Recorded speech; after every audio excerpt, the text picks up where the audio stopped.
Look how good I am. I remembered. Coach Saulsbury, Hi, how are you?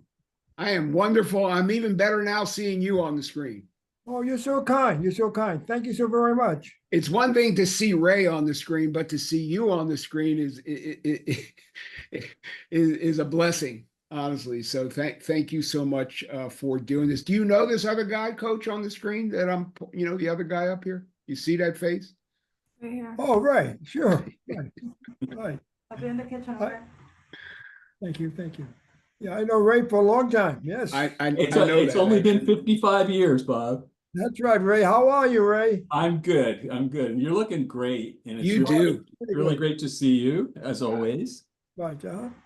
Bob, how can you be 95? You look 55. Oh, you. Oh, my goodness. You're saying all these nice things. I'm not kidding. Gosh, look at you. That smile. I mean, you seriously, you look great. It really is a pleasure to have this opportunity to do it and so forth. So I have so many questions to ask you and I want to thank Ray and actually I asked Ray if he would sit in here today only because it's because of him that this is taking place. Right, sure. Ray and I go back, I don't even know anymore, maybe 10 years. I honestly have lost track, which is a Probably whole about other 10, part of getting yeah, old. But which is not 55, but yeah, right. But the ball, binds so many of us, the Sure. game. And we caught on through the game. And I'm from Philly, in case you can't tell in the background. I see Now that. What's living in really right. California. And of Right. course, Ray is another East Coast guy. And so anyway, I asked him to be on and I wanted him to make this introduction before you and I dove into some of the comments and questions and so forth. But so anyway, he's sitting in here and I'm sure you have many biggest fans, Coach. I'm sure of that. But I can promise you that Ray is certainly one of them. Well, He that's so is nice. he extols your virtues. It's just a testament to you.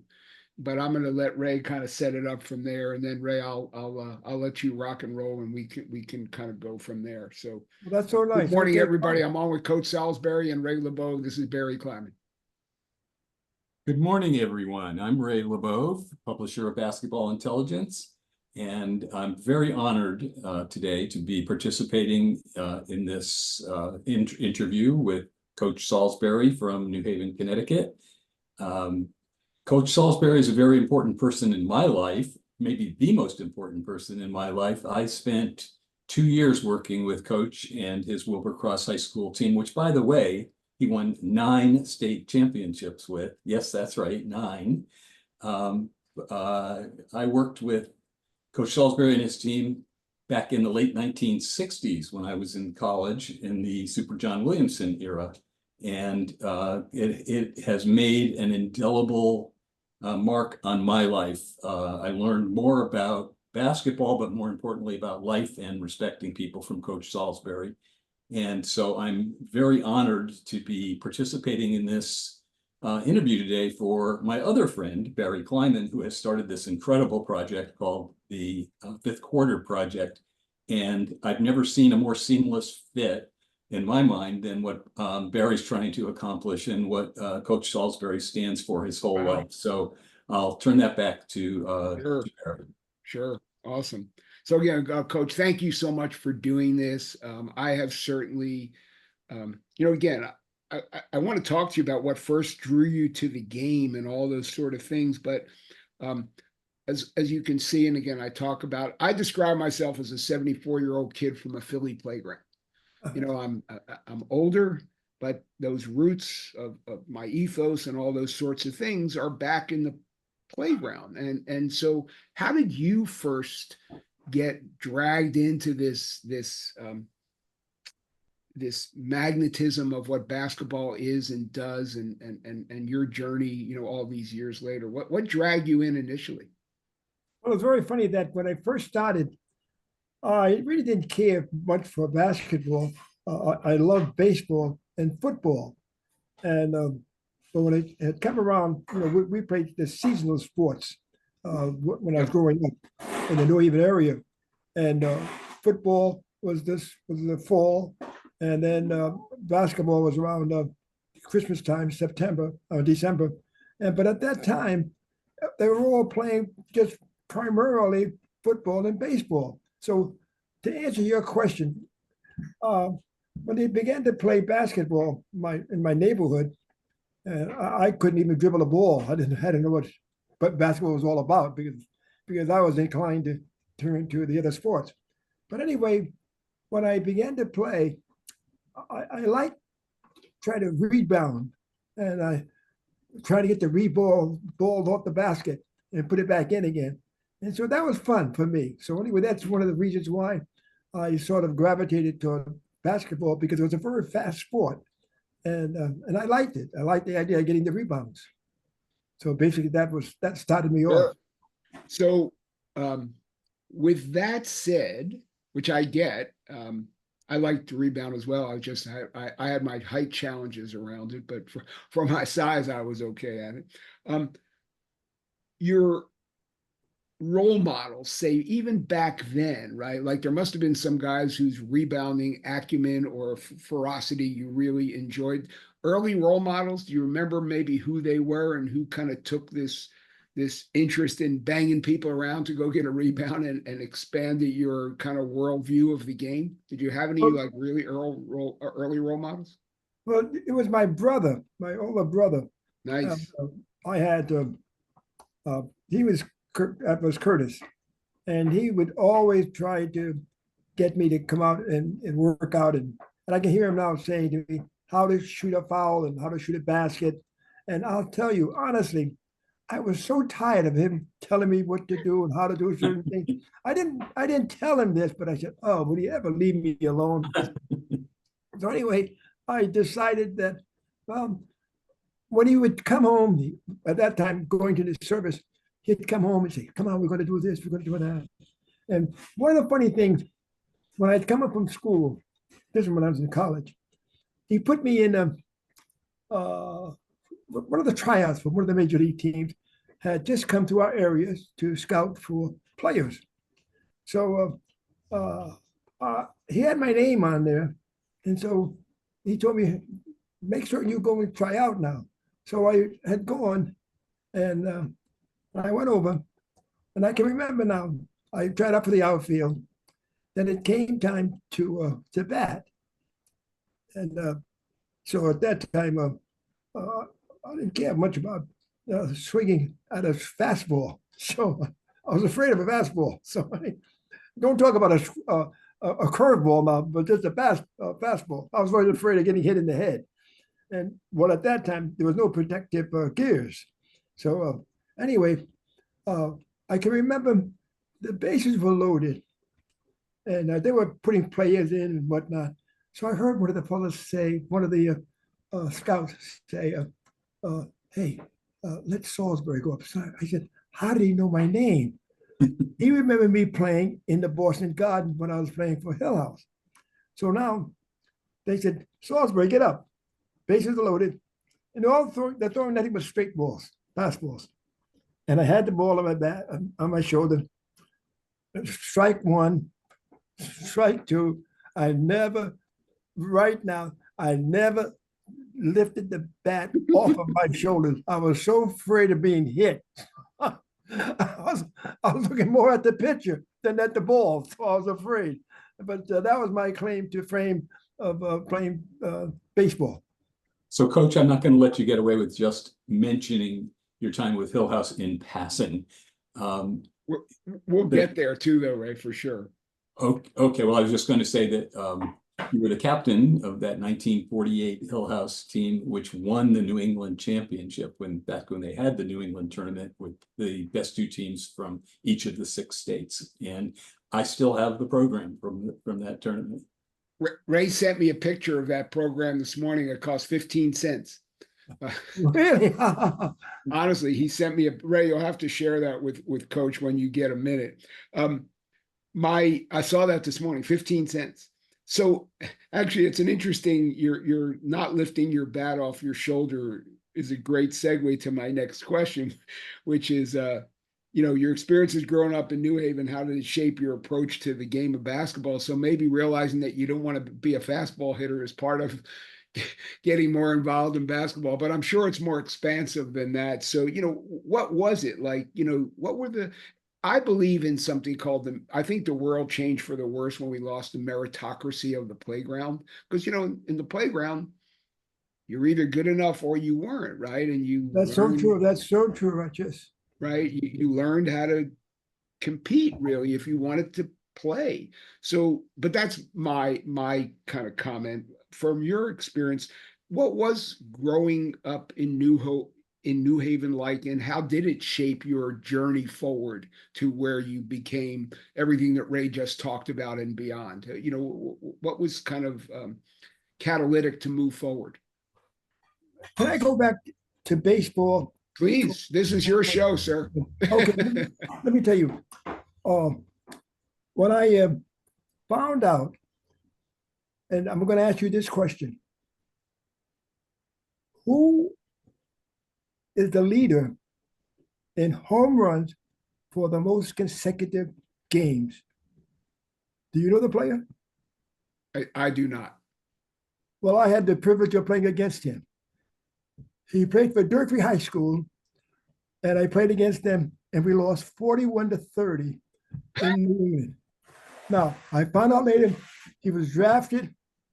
Well, I guess I don't remember the minor league team, but he ended up with Pittsburgh. I remember. And he hit 8 home runs in a row. Dale Law. That record still stands today. And I had the privilege of playing against him, and that's Dale Long. That's crazy. And also, I had the privilege of playing against Jimmy Purcell, who played with the Red Sox. So that was name I know. That was my little claim to fame in baseball. And I know you're Philly proud, Barry, but Jimmy Pearsall was from Waterbury. Okay, I've been there. Believe it or not. Yeah. Okay, so beyond these 8 home runs, then, Coach, what else? What other? Look, what I'm really endeavoring to do with this conversation is take everything that I can from you and your journey, and hope that anybody who cares about learning from other people to take something from it, because all of our journeys have lessons in them, and yours is so special, and I'm sure there's a ton of lessons. So what was there? What triggered you to kind of keep going and moving and stay and compete and do all these other things that I want to talk about more? Again, my ethos is shaped in the playground, but this is your show.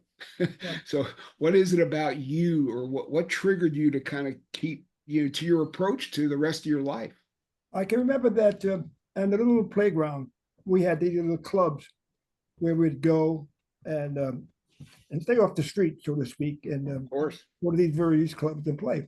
So now the director of our club at that time was, well, they're all passed away now, but I can mention his name, Mr. Rice, Al Rice. He would take us all over the place, and he was very good to us. And I remember I overheard him say to another director, they were all together, and how you talk among yourselves and whatnot. And he said to the other group, he didn't hear me. I was standing away from them in that not vicinity. I was in the vicinity, but they couldn't see me. And I heard him say, Saulsbury is pretty good, but he'll never make the high school team. The one who will make the high school team is my friend, who's very, very good, Richie Rawlins. Richie Rawlins, he'll make it, but Bob will never make it. And when I heard that, Barry, I was furious. I mean, he was probably right, but that time because I couldn't really play, couldn't even dribble a ball. But I didn't like the idea of him saying that somebody else was better than I was. And even though what he said was right, but I wanted to prove him wrong. So I remember taking a little oatmeal box with an oatmeal box and put it in my up by my kitchen, and I put some tape on it, and I had a little tennis ball, and I start using that. My mother would say to me, "Robert, what are you doing?" And I say, "I'm learning how to play." So she said, "Play outdoors." I said, "I want to learn how to do this." Because I didn't know how to hop, skip, and jump, but that gave me the incentive Sure. to have someone say I couldn't do this, and I wanted to prove them wrong. So that gave me the impetus to go on and do something other than just feeling sorry for myself. That's actually, first of all, it's a cool story. And it is really, again, it harkens back to the meritocracy of the playground, right? Like somebody don't tell me what I can't do. I'm going to prove you wrong. And it wasn't, nobody came out and did it for you, which is something that we want to make sure we continue to highlight in the world, right? Like if somebody tells you can't, go do it and prove people wrong, which is, it's a great story. Thank you so much for it. And many, I didn't know the answer, but it's just the sort of answer I'm excited to hear. So you took your high school experience, and Ray spoke about a little bit, and so forth. What was your path? I know you played in the EBA, but what got you to West Virginia State University, and what was your path there? I know you played with some iconic Earl Lloyd, Bob Wilson, and these people, but what was your path to get from New Haven to West Virginia State University? Well, when I was looking at brochures for the various schools, I had no idea I was going to go to college, none whatsoever. That never entered my mind, never did. Wow. And but I was looking at these brochures, and I happened to come across West Virginia. And as I looked, and I looked at their basketball schedule, and I saw, they were making a trip to the West Coast. I had never gone past my block. So now to think about going to the West Coast to play basketball, I said, boy, I had no knowledge I could even make the team or get a scholarship, had none whatsoever. But I thought that would be an incentive for me to go there and play and be able to go. So anyway, when they came to recruit me, I remember the fellow coming up, and he was a famous coach, and can't even think of his name now. Remember, I'm 95 now. Was that Mark Cardwell? He later coached the Cleveland Pipers. Oh, I know. Well, John McLennan, the great John McLennan. Oh, wow. John McLennan came up in a big Cadillac and to recruit me, but it was not, he told me right away, this is not my car. Doctor was a dentist from Durham, North Carolina. That was his car. So he used that to hope to influence me for one reason. But I just thought that, well, I looked at his schedule, but they were not going to the West Coast. So I said, I want to go to the West Coast. I kept saying that to myself, never thinking that it would ever materialize. So anyway, when the time came, a fellow that I had met who had just come from Durham, North Carolina for the summer, who had gone to West Virginia, and he asked me, would you be interested in coming to West Virginia? Quite naturally, my ears perked, and I felt, oh boy, I can go to West Virginia and go to the West Coast. Never thinking I'd have that opportunity to do so. So anyway, make a long story short, I was recruited by West Virginia, and I had just come back from North Carolina, visiting North Carolina. I had taken ill in North Carolina. So I was coming home because I said, well, I better go home. And I didn't know what I was going to do. I said, I'll just come home and think when I get home. I'll just go to Central Connecticut, maybe, I said. So anyway, but when I got to West Virginia, on the way home, I had taken ill, and I was the first patient in the new infirmary that West Virginia had just opened. And I was its first patient. So anyway, all the players, when I say all the players, well, they knew I was coming in. Well, they heard about me. So they had to come over and visit with me every day while I was in the hospital. So I was in the hospital for about maybe 4 or 5 days. So when they had come, they said to me, we're going to enroll you in school now. I'm saying to myself, how can he enroll me when I'm going home? So anyway, they took me to the bursar's office, and there was a long line of all the students that were going to be matriculating at West Virginia. And I said to myself, wow. So I said, we'll never get in. But Earl Lloyd or Bump Clark, either one of them said, they went to the side door, Bump, knocked at the door, and Dean Lincoln opened the door, and he said, yes. He said, we got this new recruit, and the line is too long. They said, well, come on to the office. So they signed me up right away. I remember. And we got a young lady to fill out my schedule and whatnot. So I didn't know. It was very funny. I always wanted to come to West Virginia, to go to the West Coast. Yes. But I didn't know getting sick would afford me this opportunity, because the players at West Virginia at that time had just come and really swept me off my feet. They were so kind to me. And so when I enrolled, we became fast friends. And we all had nicknames, which I did not know at that time. And they would call each of the players by their mother's name. So for some reason, my mother's name was not Sadie, but they said to me, they would say, we're going to name you Sadie. So even up to this day, if you heard someone say Sadie, I knew right away that person was from West Virginia. So because no one else knew me as Sadie other than they at West Virginia. So we had a lot of fun. I had really, words can't express how I felt and how they took me in under their wings. And that's the reason why I stayed right at West Virginia. I have two things to say. One, I thought you told me at one time that Earl Lloyd's name was Molly. Is that correct? Yes, right. Okay. Right. And then the other thing is, you're being modest in the sense that I want everybody to understand just how powerful and great that team was that you made and that you got recruited for. If I recall correctly, your freshman year, 23-0, is that correct? Yes, yes. Yeah, I mean, just a national power. So it's not just being recruited; it was being recruited by the best team in the country. Right.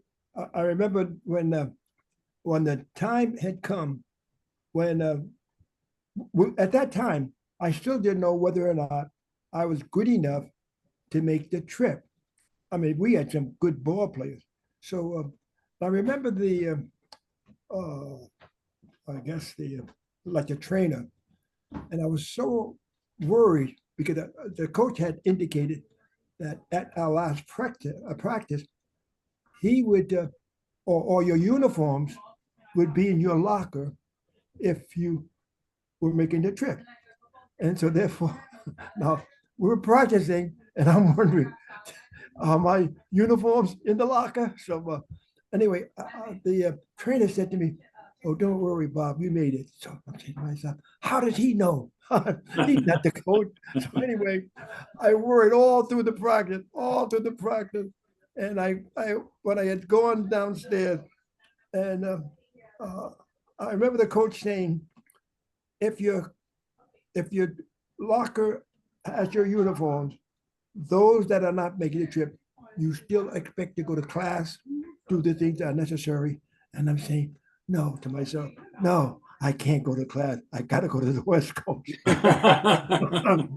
So what I cautiously, and I mean it, cautiously, when I had gone downstairs to the locker room, and I was very apprehensive to open my door, open the locker door. And I said, I just didn't know whether or not my uniforms would be there. And let me tell you, Barry and Ray, when I opened that locker and I saw my uniform, I wanted to scream with joy because I knew I was making the trip. And I was so thrilled to know that all these great ball players and some of the players that didn't make the trip, I was ahead of them. And wow. I was pleased. I'm getting a goosebump or two just thinking about being you in that situation, right? It's just like a rite of passage in many ways. So, God, there's so many questions. The journey, Ray just talked about how great your teams were, and the story that you just told is it's it, it's great starting, being sick and kind of getting in a side door.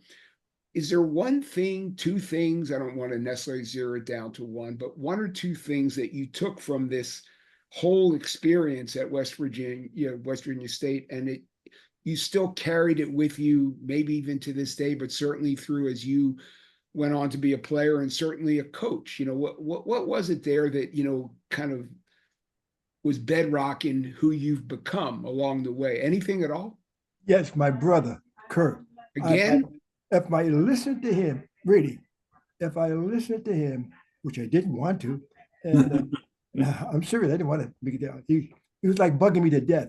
But if I listened to him, I was a good defensive ball player because I picked those traits up from him. He told me how to play defense and whatnot. Got it. And I became a good defensive player. Now, we're playing on the West Coast. We're playing the Cow Palace. And that great ball player, Johnny Kadalka, and he played for St. Mary's at that time. Mm-hmm. And he was scoring quite a bit. And the coach was saying that, who can I get to stop him? So I wanted to say me, I can stop him. I was too afraid to say it, So I had confidence, but I was not willing to share that for fear I might mess up. But I knew I was pretty good. So anyway, to make a long story short, we're playing, and I stole the ball from him. And I'm going in to make a layup. And I'm saying, Mary, I'm saying that, thanks, Kurt. As I go and make the layup. And I'm saying to myself, why didn't I pay attention long before now? So Yeah. I was my own worst enemy, because here I had someone who was a very, very good player who wanted to help me as best he possibly could, and I rejected it. Well, I have two brothers. They're pains in the neck. I mean, come on. Then you know how I felt about my brother Curtis. My brothers are my best friends, but they're still pains in the neck. I mean, come on. That's what brothers are. That's awesome. Honestly, that is absolutely incredible. So again, your teams were fabulous, obviously, at West Virginia State, and then you transitioned to the EBA. Yes, did you get drafted? Talk to me a little bit about that journey from college basketball. I mean, because we could talk about the accolades of your teams there for a long time, but I kind of want to keep more on the journey of Coach Saulsbury. So what was that transition like, or how did it happen? Well, it was not what you'd call the EBA. That was like a step up. I was in the step below. And because they took players that were pretty popular in that area, in the Eastern area at that time. So when I did get a chance to play, and I was playing for the local team they call the Rosslers anyway. So and I remember I had the game was very close, and I threw a bad pass, resulting in I lost. So the players on my team said, I don't know if they meant it or not, but they said it. I like to feel as though they would said that jokingly, but they said because we represented the Frankfurter team, they said the reason why Bob threw the ball away because he got an extra box of Frankfurters. So I always felt badly because we lost the championship on a bad pass. An extra box. I received an extra box of Frankfurters for my passing the ball to the other team. So that was it. That was a heartbreaker, which I haven't forgotten yet. Yeah, it sounds like you have not. So how hard is that transition from a talent perspective, from a competition perspective? I mean, what was it like? It was a lot of fun for me because I always wanted to play the best ball players.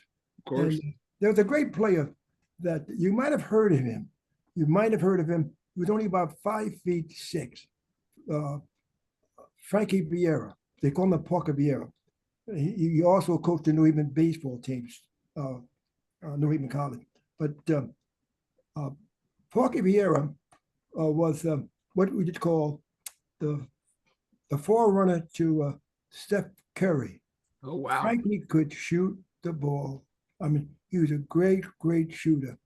And he would average, and against some of the teams in the Eastern Basketball League, he was averaging over 30 to 40 points a game. And he was great. I mean, a great, great shooter. Just a great, very quick, great passer, and could handle the ball extremely well. And I remember trying to guard him, and I guarded him, I think, the first half. And I took pride in the fact that I held him to 13 points the first half. Now, don't ask me what he did the second half now. we won't talk about that. We'll just talk about the first half. I held him to 13 points.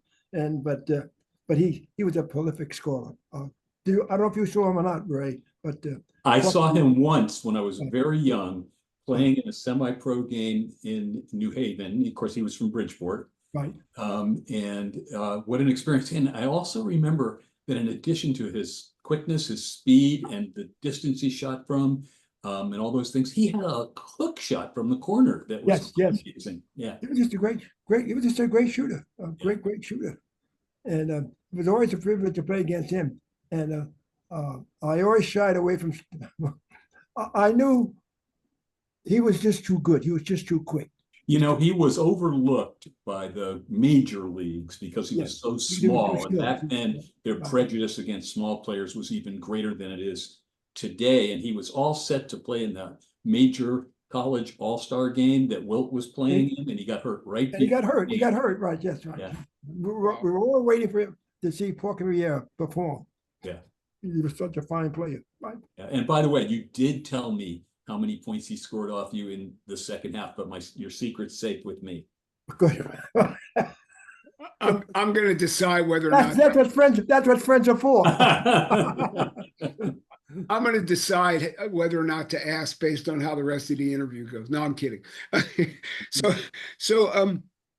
any other memories of the EBA, anything at all, any lessons, takeaways, any things that you would share with some of your later mentees, some of the young people that you coach? What else would you share anything at all? And if nothing, it's fine too. But, you know, the EBA is not something that's that well known, but I'm sure the lessons are prolific. It didn't stay very long. And it just sort of broken into multiple teams in other leagues. And that was it. So I always gravitated toward the top scorer. I pride myself in that sense. And I tried to pride myself with my team to play defense. And that's one of the things that made us so outstanding, is the fact that I learned a lot from the head coach, the previous head coach was Red Verderam. And I know that sitting on the bench, watching him coach, which I thought he was masterful and very knowledgeable. And I can recall that whenever they got in some difficulties, he'd always go into a press. And I said to myself, why would you press when you're behind? Why not press right from the beginning? I said, why don't you press right from the beginning? So to my knowledge now, in the state of Connecticut, that we were the only team that pressed for almost like 40 minutes, right from the beginning. And we became very feared. And they would say that, I would say to the players, you guard them as they get off the bus. Yep. You guard them as they get off the bus, and let them know that you're not taking any prisoners. You're not taking any prisoners. So, and one of the things, Barry, one of the things that really excited me, and I was so pleased with, we were so good in Connecticut. We couldn't get a schedule. We could play the maximum at that time, 20 games, and we had to play in New England. We couldn't go out of state to play. That encompassed New York. And we played 12 games from Connecticut and 8 games from New York. And I can recall we were playing Columbus. We were playing Columbus, and they were quite good. And they had come to our place to play in our Christmas tournament. And Super John at that time scored 30, I think it was 34, something like that. And they interviewed the team, the coaches from that we had defeated. What do they think about Super John Williamson? Well, at that time, he was not called Super John. Right. And so anyway, so now the next night we played for the championship, another New York team. The coach in the paper that we had defeated in the semis said that Super John was a dime a dozen in comparison with the players in New York. So the next night, we're playing for the championship. We're playing another New York team, and that's when John scored 44. So the guy had to admit that John was legit. That John was legit, and I always believe this when I was like just learning how to coach, and I think I did John at that time an injustice because he would score. He was such a prolific scorer, and I would order them play 3 quarters. Never let him play the last quarter. Very rarely, and I always felt as though that was wrong on my part. Well, I didn't know. I was just still learning the game, and I think the one who benefited from my lack of knowledge was his son, Maurice, Super John's son, and when he played for me, I let him score. And I think if I had done that for his dad, no telling what he would have scored because he was he just couldn't miss. He was unstoppable. He was unstoppable, and he proved that in his championship games when they played against Indiana for the championship, the New York Nets. Yeah, he made all those shots. But I was blessed. Let me tell you, I was blessed with talent. Nothing for me. I mean, I just happened to throw the ball out there, and I said, "No, don't throw the ball away. Don't make any mistakes. Just shoot the ball." So you're being too modest again. I was going to. I'm not letting you get away with that. Sorry. Yeah.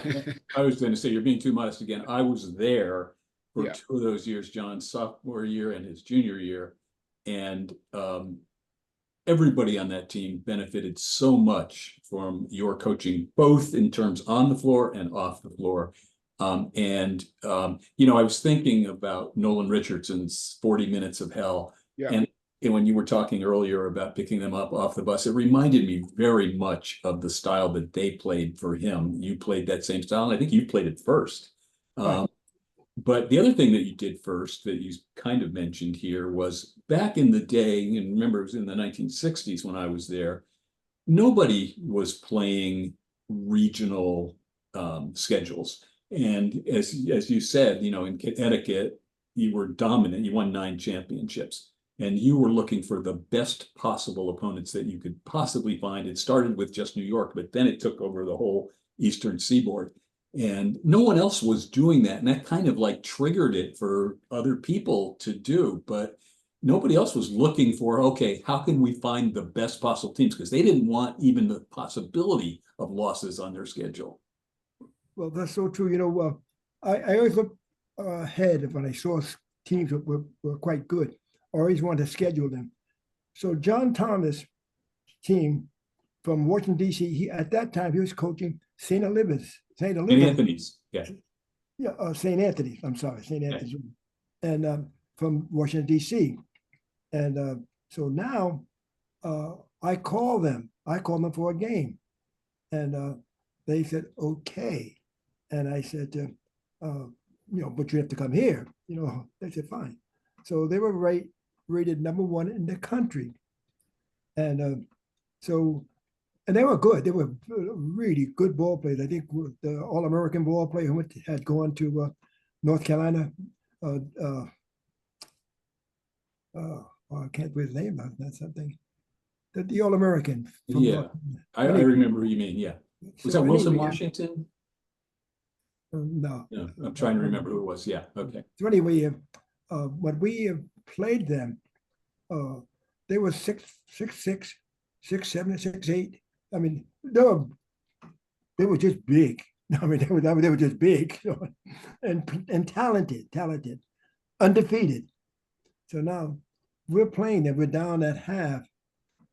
It was something like 10 points at half, and then Super John got hot, and he began to score at will, and they couldn't stop him. So now, with 2 minutes left to go in the game, 2 minutes and 38 seconds left to go in the game, we were up by 8 points. And John is fouled. And I knew right away, John was a great foul shooter. And I think if you look in some of the records, you'll see when John went into the NBA from the ABA, he had set the foul shooting record at that time, along with another player from Connecticut, and that was Calvin Murphy. There were two Connecticut players had the best percentage of the foul shooting at that time. So now they come in to play us. And I'm looking at them, and I said to myself, how in the devil can we beat this team? Well, they didn't have Super John, and I did. And so with 2 minutes left and 38 seconds to go, John is fouled. And so I said, now he's fouled, and he's going to be shooting a 2-shot foul. So I figured that he'll make that, no problem. So in the meantime, the coach at that time, John Thomas, was irate. He was very irate. And so he continually to berate the official. So they try to calm him down, which to no avail. Another foul, 2-shot foul against him. So that means John is shooting 6 foul shots. I'm sorry, 4 foul shots. So now, still, he still continues to berate the officials. Now, what he did amazed me. He took out his wallet and threw it toward the referees and said, "Take out what you want and please referee a good game." They called another foul on him, and he calls his team together and they walk off the court. Wow. And when he walked off the court, I'm looking. He wrote a book during that year, and about his great club. He omitted the Wilberforce game, which we defeated him. He admitted that, and I often wonder why. Well, I know why. You know why? Yeah, you just don't do that. You know, when you're teaching, when you're dealing with young people, you can make all the mistakes you want, but you can yell at the officials, but you never do a drastic act. But no. You know, Barry, what bothered me, my press had interviewed the coaches from my district or in my conference. They asked each, which I found out later, which I read, they asked each coach in my district what would they have done in the same situation what John Thompson had done. Would you believe they all agreed with John Thompson's move? I was stunned. I said, how could they? I'm in the same, well, I know why, but I won't say why, but I'm saying to myself, why would they go against me? You know, we're in the same conference. We're from Connecticut. And what this fellow had done was wrong. And whether it played against Cross or whoever it might have been, you just don't do that when you're teaching young men. You don't do it. So anyway. You know, I think that we can come up with worse words for it, but the word that I would come up with to describe what they did was just pure jealousy. I was also going to say that it's easy for them to say that unless they were in your shoes. Yeah. Then then it's a whole different story, right? If they were on the other side of the bench or were your side of the floor, it's easy to say. But no, that's actually whatever that's a whole other conversation, really. And I was at that game, and of course I'm biased, you could say, but I try No. to be very objective. I try to be very objective. Wait, Coach, did Ray just say he was biased? Did I hear that correctly? I might be accused of being biased. Okay, but I think I can be objective, and there was no homering going on that John Thompson was talking about. And I just think, for the obvious reasons of him wanting to come up with an excuse as to, Sure. I believe even though he didn't get to shoot all those free throws because the game ended, I think he still wound up with 39 points. Yeah, 38. 38. There you go. My memory fails. You know what? At the game, Howie Garfinkel was there, and that's when he said, "I'm going to invite Super John I remember. to his basketball camp." He said because he was, Howie and I became we were acquaintance, but we got to know one another fairly well. And anyway, he had to admit that John was quite good. And I said, quite good. He's very good. At some point, the numbers don't lie. Actually, I want to rewind a little bit because this is the coach in me wanting to learn. Right. So I want to rewind just a little bit. So you said you did John an injustice by not letting him play out and score as many as he possibly could, and so forth and so on. And I accept that comment. Whatever, you're Right. who you are. But at the time, why did you do it? Well, my inexperience as a head coach at that time, I didn't want to think I was rubbing it in by letting him score, and I knew what I was doing by taking him out, and I felt, even though I was wrestling with myself, should I? But I was succumbed by what people might think, and I felt that I didn't think about my players at that time. I didn't think about him as an individual. I just felt as though that I wanted to say, selfishly, I wanted to save face. I didn't want them to think that I was rubbing it in on them. And then I knew then what I was doing was wrong for him, for my player. That's why I say subsequently, I try to make up by letting his son, who eventually scored 78 points in one game, which John would have never made scored that many points because I wouldn't let him.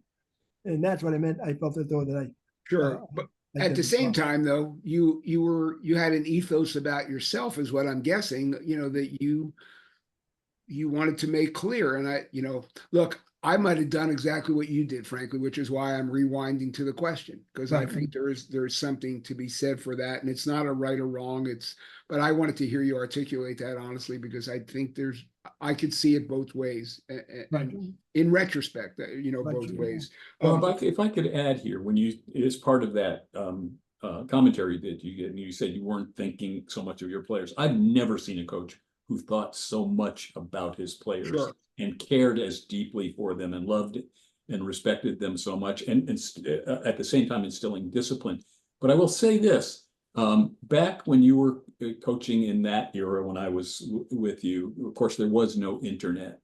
And I never saw a coach who spent as much time and energy clipping news stories about their players, sending them to every opinion maker and influencer and writer across the country, college recruiters, et cetera, et cetera. It was, I don't know, you spent more time doing that than you did coaching, I think. But that is coaching.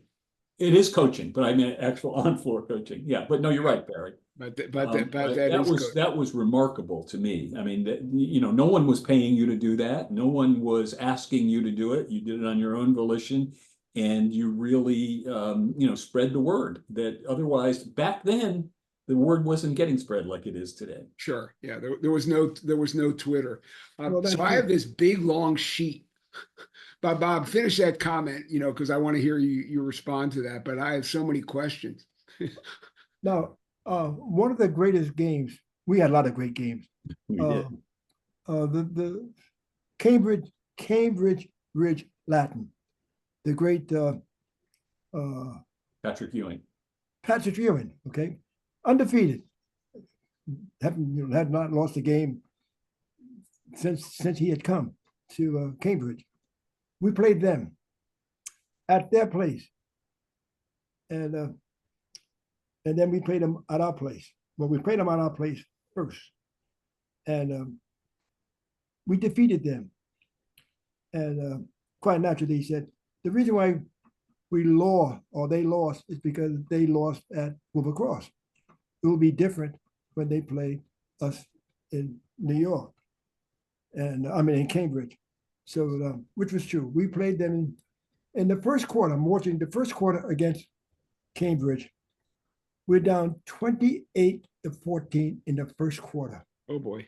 And we're at their place now. At halftime, the score is 50-48. We're up by 2. Oh boy. Going into the last quarter, we're up by 5 on their court. And this is now we got the ball. I'm going to hold it. I'm going to hold it because now I'm going to freeze the ball because now we got the ball and they're going to have to come out. You're going to have to come out of the zone. He has to come out. So now foul is called. The referee, one of the referees, called a foul against Cambridge. And I said, oh boy, that's good, because now from 5, it'll go to 7. The trail official comes running up and says, no, no, no, no, no. They call timeout. At that time, the only one who could call timeout was the coach at that time. And they said to, oh, somebody called timeout. I said, no. I said, the only one who can call timeout is me, and I didn't call it timeout. Yeah, I sure did. No. So what had happened, instead of going from 3 to 5, now we don't get anything, and we lose the ball. We eventually lose by 2 points to Cambridge at their gym, and that was a heartbreaker. I'm surprised you didn't take out your wallet and tell them to take it. Yeah, I should have done that. Let's go back. It seems like the perfect anecdote to me. I don't know, but call me crazy. Barry, I want to mention just one quick thing, which is I have hundreds of stories from games that Bob coached that I would like to talk about that I'm not going to do now for obvious reasons. No, I'm not going to let you. But I would like to plant that in your head for us to get to more informally get together and trade those stories at some point. Oh no, look, I would absolutely love to. I'm trying to be sensitive to everything's time. Like I said, I understand. That's exactly. No, I got a sheet here that's go ahead, go over the sheet. I'll answer anything you want. No, I know that. No, but again, we could go on for a long time. And anyway, and maybe we'll do it again. There's just so many questions. I mean, I want to go back to Super John for just a second, if I can. Beyond what you said was a mistake and how you try to repair it with his son and all that, that's fine. But what do you think what sort of ethos or life lesson or bedrock sort of thought process were you most trying to impart on John, Super John, as he became Super John, right? Like, because we all have bedrock kind of, foundational principles that we live by. Was there any one or two in particular that you hope you could get across to him? I wanted to let him know that I said that, John, you're good. There's no two way about it. You're going to play pro ball. You're good. And I said, but I just want you to make certain that, you don't forget the people around you that help put you where you are. Because no matter how good you are, you can't play all 5 positions. You need help, whether you like it or not. You need help. So I wanted them to understand that as he was good, but he's still part of a team. And I wanted to impart that he's part of a team. And I didn't want him to get a swell head, which he didn't have. I was about to say that, I followed him certainly, from afar. I watched the game, back then in those early stages. But I'm happy to hear that you hope to impart that lesson, and more happy that he actually responded to it, because, that's, obviously, quite quite important. You know, as a coach, right? You're doing more than just teaching a kid how to put a ball in a basket. You know, much more, right? You know, let me tell you, I hate to cut across, but this is important. Oh, go ahead. Now, I picked this up from the head coach, Red Verderam. He would always have his players come over during the summertime. So I had my players come over during the summertime. This is when it was nice and hot.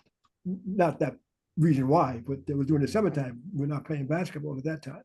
So now, John comes to our cookout. He comes with our cookout. He's all dressed up with his shirt, and he has his tie in his back pocket, because I always made my players wear ties, clean shaven. That was a must, and clean haircut. And so I always wanted them to say, not only that you're good, I want you to look good and to play well and to let people know that you're not hoodlums. The reputation you get is that you're this, you're that. You might be a great ball player, but I want them people to know that maybe this is for my own self feelings. I was proud of my players because they excel not only on the court but off the court. Never a problem. We never had a problem, and I made my players understand that whenever the referee made a call, and I got this from the head coach, Red Verderam, he would always say to his players at that time, "Let me do the coaching and the officiating. You just play." Absolutely. So I say that to my players. You just play. When the referee calls a foul, whether he called it or not, you accept it whether you like it or not, and always hand the ball to the referee. Yeah. Just don't drop it. Just hand it to him, and that's it. And you never say a word. Let me do the coaching. Let me do the refereeing. I mean, that's there's so many lessons in that little lesson, right? For everybody, there's what actually made you. I mean, I agree 100%, right? I mean, this is how I always approached when I coached, and the messaging that I hope we can get to young people, which is, I mean, honestly, in many ways, Ray knows this. It's one of the reasons I wanted to have this conversation with you and record it, right? Because these sorts of values are things I think, look, I'm old, as well, but, I think we've lost them. And I think if we can regain some of these sorts of things, we'll all be better off, community wise, any communication wise and so forth. But what was it about you that obviously it was your value, but what was it about you that made sure that your players had it, because it's not just winning games, right? It's Right. developing people. So what not drag you, what drew you to make sure that that was high on your priority list as a coach, as an educator? Now, when we have these tournaments, and I would say to my players, I want you to watch these other players on these various teams. Watch when we eat, when we have our meal. Watch what they do. And I said, no, just watch. And I'd have my players sit right beside me. We're all in that little group, and we'd watch. And every single team or the players always got up and left everything on the table. I'd say, look, you see that? That's wrong. I said, fellas, that is wrong. I said, but he's teaching this, or what he's teaching, he's not teaching them. And he's leaving, even though they have people that they hire to do the cleaning up, but what harm will it do for you to take what you've been eating and just empty it to a receptacle, which is close by? And it takes a good 45 seconds, right, Coach? That's all. And that's what we did. Let me, this is a good story. Please. Now, one of my players, we had our tryouts in October. And this young man, well, he was not on the team at that time. And really, he made me sick to my stomach, because when I was in charge of this particular period of a cafeteria time, And this young man insulted me, berated me. Mm. And when it came time, like my first time, I had gone to this group and I said, fellas, why don't you empty your things? There's a container. Just take what you've been eating, refresh, and just throw it in the box. That's not my job. So that's what he told me. Insulted me, and I hated to go to school because I met every day. But I knew he was a smart kid. I knew he was smart. I mean, intelligent. I knew that, and just the way he talked, the way he looked, and so anyway, and that went on for almost a month. It drove me crazy, and I couldn't reach him because every time I tried to, no, get away from me. So anyway, was standing in the line this just before practice, or not practice, for the tryouts. He said, again, I stopped asking many times because I just said, well, it's better for me to just take take his stuff off and let it go at that. So anyway, one of his friends said to him, don't you know who you're talking to? And who cares? Who is he? Who cares? I don't care who he is. He's nobody. So he said, his friend said, well, I thought you were going out for the basketball team. My ears perked up when I heard him say, you are going out for the basketball team? I said, let me tell you, I looked at him. I said, let me tell you, don't you even dare come up with the team. Understand that? Don't you dare. Now, he never said a word. And Barry, let me tell you, from thereafter, now this is in October. When the practice started, every single time that I was there on duty, he cleaned the table. I never had a sale. He hadn't even tried out for the team yet. He never had a try out. He never said a word, but he cleaned not only his table, but he made sure all the players that were sitting, or all the students that were sitting with him, all emptied out their trays. And I said, "Whoa!" I love this story. It's we all get triggered by certain things, right? So, I mean, your legacy in coaching is incredible, and if you don't believe that, just talk to Ray. Right. I mean, again, it's why we're here in so many ways, and I'm very grateful, of course, to you and to Ray for enlightening me about who you are and what you've done, and it means the world to me. Let me go back to this same young man. Let me just tell you this very quickly. Please, yes, it's your show. The same young man.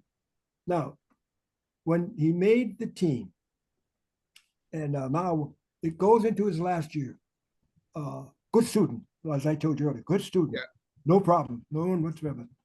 But as I walking down for practice, he was being interviewed by this young teacher or somebody from another college. And I stopped and I said, well, what are you doing here? You should be at practice.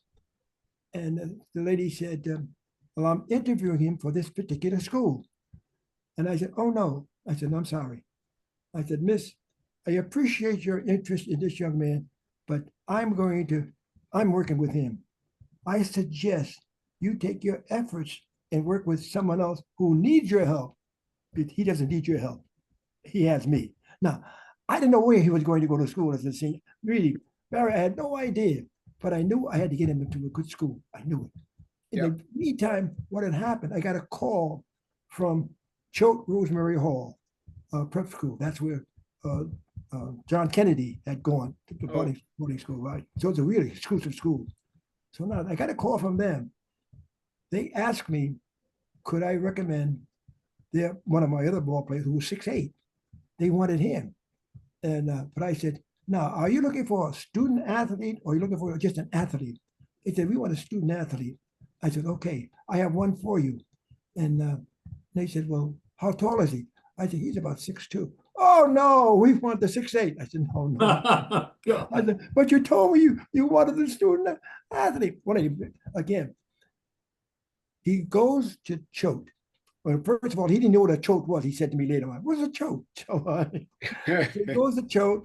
He does exceptionally well. At that time, they give you some monies for your tuition, whatever it is. He received the most money allotted at that particular time. So now, when he goes to Choate, he finishes Choate, he goes to Cornell, does well. He also received the highest monetary award given to a student during that time. He gets that. Now, he goes to, we go to his graduation. He graduates, and he becomes an attorney, good attorney.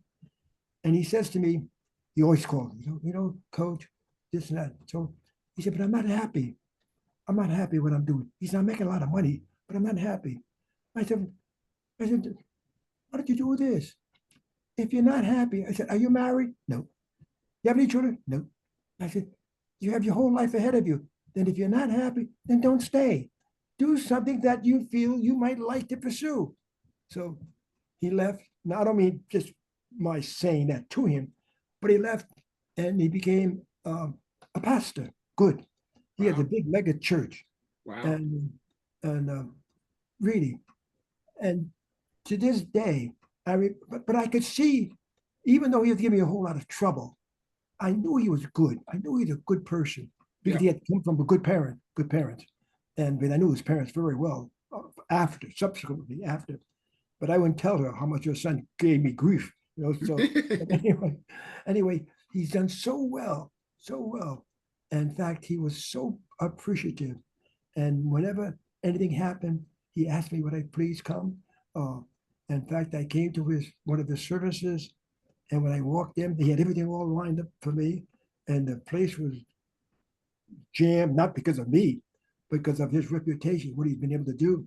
Sure. And when I stood there, I said, but I knew something about him that even though he caused me a lot of grief, there was something good about him because of good parenting.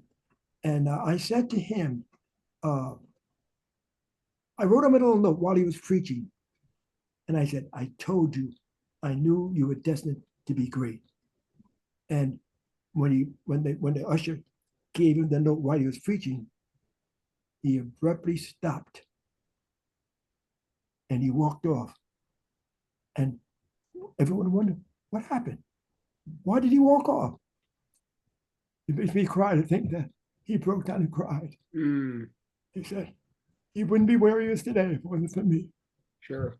I said, no, you would have done it anyway. You would have been successful anyway. So we could argue that point, Coach, but we don't have enough time because I could see it in your face that you had a big impact. I could see it from here. We're a bunch of 1,000 miles away, but I could see he needed you. Actually, so these are I'm just meeting you now for the first time, of course. And again, Ray's told me volumes. But those are the reasons you coach, right? For those That's moments. Right. I know it myself in a much less illustrious way, but still, it. It's why you get into it in the first place. So with that said, when did you know it was the right time to retire? Because it becomes a part of you. When did you decide it was time to hang up the whistle, so to speak? What was your decision process? It was very easy because at that time, the players began to, like the new players coming in, wanted to rebel. And I already said to them, to the new players, you're living off the laurels of players previously who did what was right. Now, instead of you doing what I had told them to do and they had done without question, now you're questioning.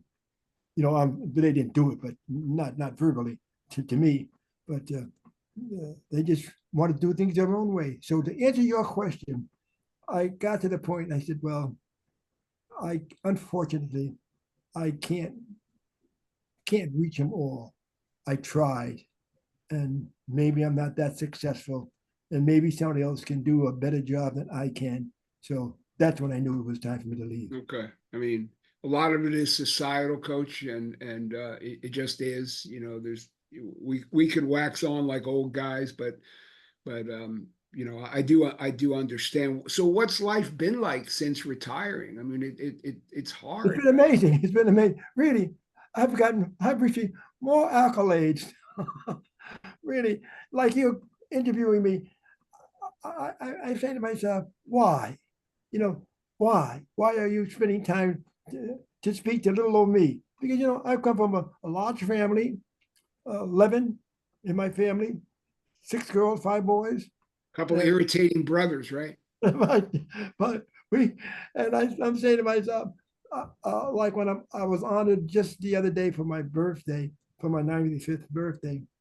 And when I was reached 90, they had over close to 500 people who had come.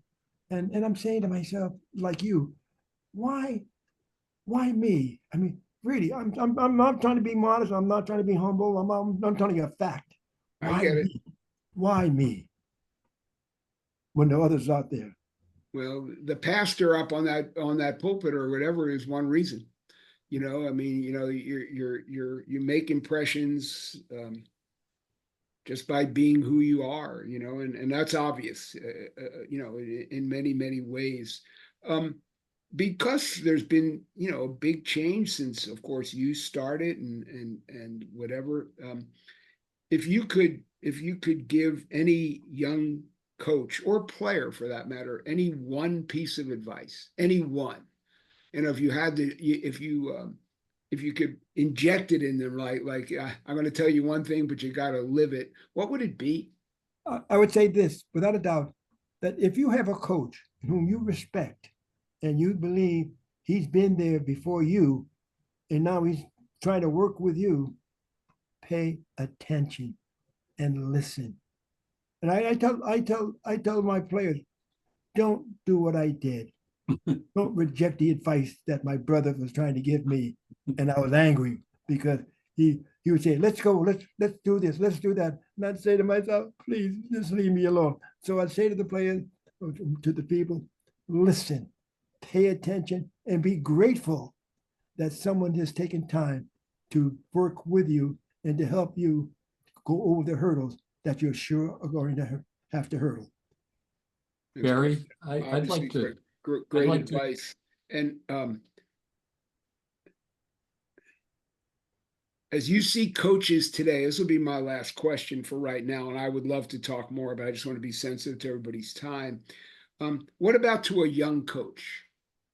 Like what I get to with the player and it's genius, and of course it's right and so forth. What about to a young coach getting into it? If you could say, look, focus, do what you do, run whatever offense, defense, whatever, but this sort of ethos or messaging or whatever, what would you tell a young coach so they could sustain in their career and of course be successful, wins and losses? Without a problem. Without a doubt, I would say, listen to your coach. He has been there before you, and now he's only trying to impart what he has learned to pass on to you. Listen, listen, and abide by what he's trying to help you with, trying to teach you. Sure. Don't think you know it all. Don't think you know it all. Just Yeah. pay attention and respect the coach for his wisdom and what he's trying to do to help you. Sure. Well, Bob, this is amazing. I mean, we could go on and on. I don't know if you know this, and we didn't have time to get to it, but I know you have a connection to Coach Brown, Coach Dale Brown. Yes, right. Yes. You know, and I was fortunate enough to meet Coach. He was very impactful in my life. There's a book behind me that I wrote that is a direct result of him urging me to write it. I coached actually three of his grandsons. He was just always very inspirational to me. And again, he asked me one day to write a book, and I told him I would write it if he wrote the foreword. Mhm. And so he inspired me. But that's what coaches do. You know, they try any way they can in any sort of messaging they can. But before we close, because I'm going to share this, you know, with him. But what did you take or learn from Coach Brown? Well, I was going to say to you, I'm glad you asked that question because when I knew my players were not getting the recognition that they deserved, I went to Dale I said, Dale, do me a favor. He said, what, Coach? And because I knew Dale from Utah when he was up at Utah. Right. And then he went from Utah to Washington State. Then from Utah State, he went to LSU. And I remember I followed him, or I would say that his career, because he wanted my players. And I remember when he got the job at LSU, and he said, his words were, I know I've recruited Mickey Hurd and Roland Jones, two great ball players. So one went to Duquesne, and then the other one went to LSU. And anyway, I said to him, would you recruit this person for me, please? And he said, okay, because of you, Bob, I will. But I know you have so many scholarships, and I hope you get one for him. And that was Maurice Williamson. That was Super John's son. Oh, and wow. he took him, and he took Mickey Hurd, who's still there now in the Baton Rouge area, still there. And that's another story. But I mean, really, Mickey it was floundering, and he would have failed. He would have failed because the teacher wanted to fail him. And I fought to get him to pass. And to make a long story short, he's there, and he's very grateful. He has his pension, and here is a person destined for failure. And we wouldn't let him fail. Well, that's what great coaches do. Dale was there. Dale helped. Yeah, that's what great coaches do. They don't let people fail. Right. You know, they do that, and that's again why this interview and getting to know someone like yourself, and certainly Coach Brown and others, it's something that I want to keep alive, or at least accessible to anybody who cares, because you know we all learn from different things. Without a doubt. You know. Well, Dale, Barry, before I say goodbye, I'm not going to let you go. I'm going to still stay here, talk to you. Please. I'm happy to do it. I really am very honored, and Ray knows I'm not just saying that, because this is something we've talked about for quite some time. So yeah, I mean, any other, Ray, do you want to interject, or any passing? I just want to sort of summarize where I was coming from in the first place, as added to by what we heard today. What really impressed me over a lifetime, from what I experienced when working with Coach back in the day, a lot of his players came from kind of undisciplined situations, and it was Bob that brought discipline to their lives. But how he did it was, to me, the most important thing, is with love and respect. And what's interesting to me is players, many of whom were not from a hyper-disciplined background, they gave love and respect back in a way that I've never really seen in a coach-player interaction. And I would add one word that I haven't used that much in the past, but Bob used it today, and I was thinking of it even before he did: wisdom. So, you know, they were exposed to love, respect, discipline, and wisdom. And, you know, what better combination is there than that? So, Bob, as you know, you've had my admiration and thanks for an entire lifetime. So thanks for that, and thanks for doing this interview with us today. Well, all I can say is thank you for your friendship, and thank you so much. And now I have a new friend in Barry. Oh God, I'm honored beyond belief. Don't be surprised if I text Roz one day and say, "Does Coach have a couple minutes to talk? I got a question for him." Because anytime. I'm not shy, honestly, and I love learning. And remember now, I'm 95, so I don't know how much longer I have. So wait a minute, Bob. I promised you. You better ask those questions quickly now. I will. I promised you I'm coming to the 100th birthday party in person. Remember? Okay, I'll have to hang around then. You'll have to hang around, Bob. Honestly, you don't look 95. Well, whatever. I'm not going to go there. I cannot thank you enough. I will. We'll talk. But thank you so much for doing this. I'm just really, really grateful, and please have a great rest of your day, and thank you so much from the bottom of my heart. I feel the same way, because Barry, this is what Ray said, you're gonna like him. He's a great guy, and he underestimated you. You are a great guy. He does that to me all the time, Coach. Thank you so much. Stay safe, everybody. Thank you so much. Thank you.